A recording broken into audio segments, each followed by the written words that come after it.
Now to the campaign trail. Vice President Harris appeared in Ripon, Wisconsin, commonly cited as the birthplace of the Republican Party, which formed to resist the spread of slavery. Former Republican Congresswoman Liz Cheney introduced Harris, whom she endorsed. Cheney led the House committee investigating the events that led to the attack of January 6th, which helped inform the federal election interference case against former President Trump that saw new court activity yesterday.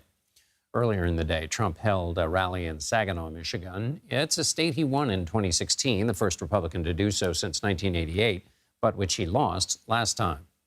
CBS News chief election and campaign correspondent Robert Costa joins me now to go over some of this business. Bob, good to be with you. What's the theory of the case with Liz Cheney? What kind of support is she actually going to help with Kamala Harris, or all the Cheney anti-Trump voters already in the Harris camp? Great to be with you, John. Today's really a snapshot and also a split screen of what's going on in this presidential race. I'm here in Saginaw, Michigan, just behind me here at the State University in Saginaw. Former President Trump was just here a couple hours ago, talked a ton about border security, about the economy, about inflation. He criticized Vice President Harris. What did he not talk about? January 6th. Even in the wake of that filing by special counsel Jack Smith, it's Trump hammering home the issues of immigration and the economy in the closing weeks of this campaign, while Vice President Harris is trying to bring character and conduct back to the fore of this campaign.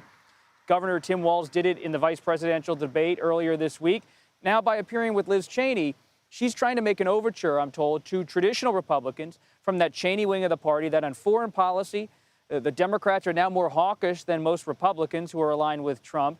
And when it comes to January 6th, that should be a red line for the voters who are in the suburbs of Atlanta or Detroit here in Michigan or Milwaukee, Wisconsin, or Philadelphia, Pennsylvania. And so this is really an effort to try to expand her coalition with Republicans and independents who might be swayed on the January 6th issue.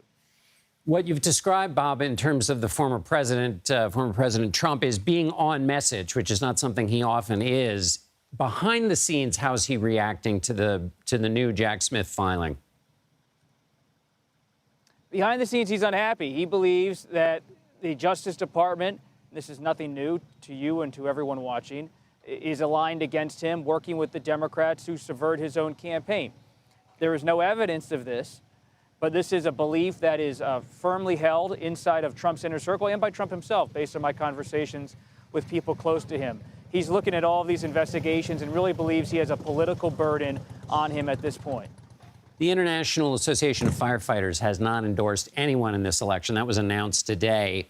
The Teamsters also came to that conclusion, didn't endorse Vice President Harris. Both of those unions endorsed Biden in 2020. What does that tell you about this important part of the Democratic coalition for the vice president? Well, it tells us a lot about the fight for labor in this presidential campaign.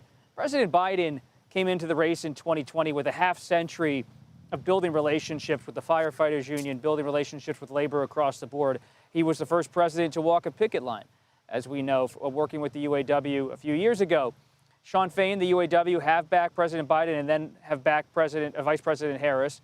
But she has not won all of the labor support she would like to have in these closing weeks. And it shows that the real swing voter in this campaign, in the eyes of both campaigns, is that working voter, a labor-associated voter, maybe a member of a union, maybe a spouse or a partner or a child of a union member, but someone who looks to those issues, is working, feels a lot of economic issues and challenges in their life.